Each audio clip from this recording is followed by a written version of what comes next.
लौकी की बुआई के समय यहाँ पर हमने बेसल डोज में खाद का प्रयोग किया था और उसके बाद हमने एक बार और यहाँ पर डीएपी का प्रयोग किया था। पौधे का ग्रोथ अच्छा चल रहा है और अब इसमें फल आने वाले हैं और बाकी का दूसरे साइड में हमने जो लौकी लगाया था उसमें फल आ रहे हैं। तो यहाँ पर हम एक बार फिर से इसमें कुछ खाद देने वाले हैं और जैसा कि यहाँ देख सकते हैं आप, हमने मल्चिंग लगाया हुआ है और मल्चिंग जो लगी हुई है इसके नीचे आप देख सकते हैं पौधों का वाइट रूट्स काफ़ी अच्छे तरीके से विकसित हुआ है और इस तरीके से यहाँ पर अभी हम खाद देंगे तो काफ़ी अच्छे से काम भी करेगा।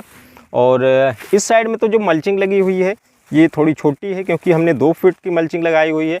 बाकी का जो और भी हमारे बेड बने हुए इसमें हम 3 फीट की मल्चिंग का प्रयोग किया हुआ, तो वहाँ पर नीचे तक पूरा कवर हुआ है और वहाँ पर भी बताएंगे हम कैसे खाद का प्रयोग करेंगे और यहाँ पर भी हम बता रहे हैं आपको कैसे हम यहाँ पर खाद डालने वाले हैं।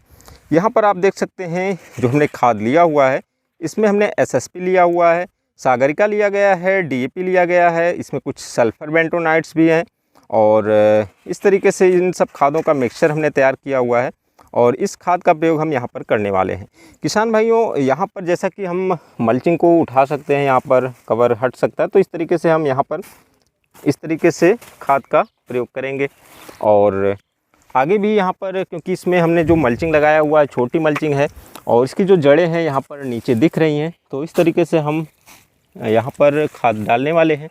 और इस तरीके से जब खाद डालेंगे तो जितनी भी इसकी जड़ें हैं, वाइट रूट्स हैं, सभी के पास यहाँ पर खाद पहुँच रहा है, अच्छे तरीके से यहाँ पर भी खाद लग जाएगा। और आगे की साइड में जो दूसरी लाइन है जहाँ पर 3 फीट की मल्चिंग लगी हुई है, इसमें हम किस तरीके से खाद का प्रयोग करते हैं ये भी हम आप लोगों को बता देते हैं।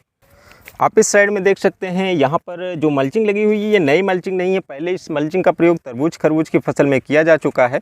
और यहाँ पर हम जो खाद का प्रयोग करने वाले हैं इसमें ये जो होल बना हुआ है यहीं से हम खाद का प्रयोग करेंगे, क्योंकि इस किनारे की साइड की जो मल्चिंग है ये पूरी मिट्टी में दोनों साइड से दबी हुई है।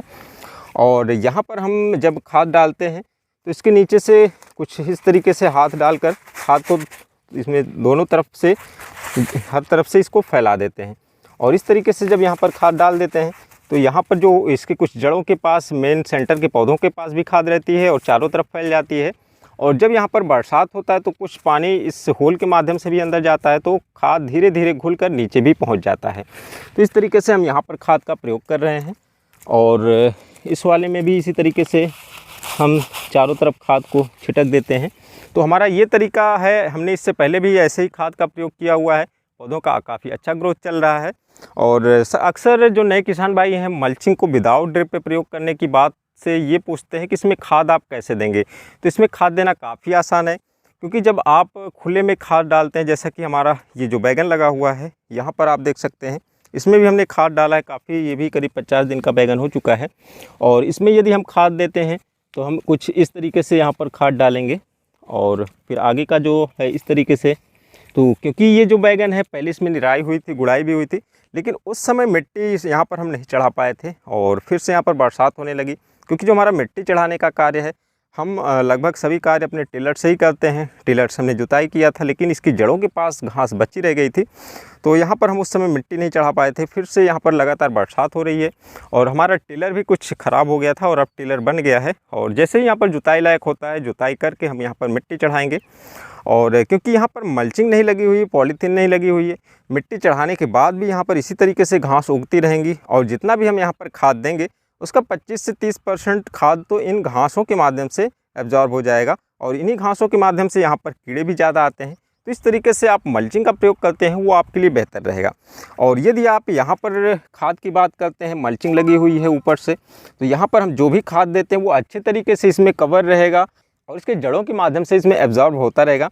क्योंकि आप कभी भी देख सकते हैं, जैसा कि अभी इससे पहले हमने मल्चिंग हटा के दिखाया, अच्छे तरीके से वाइट रूट विकसित हुई है और ऊपर मिट्टी में फैली हुई हैं।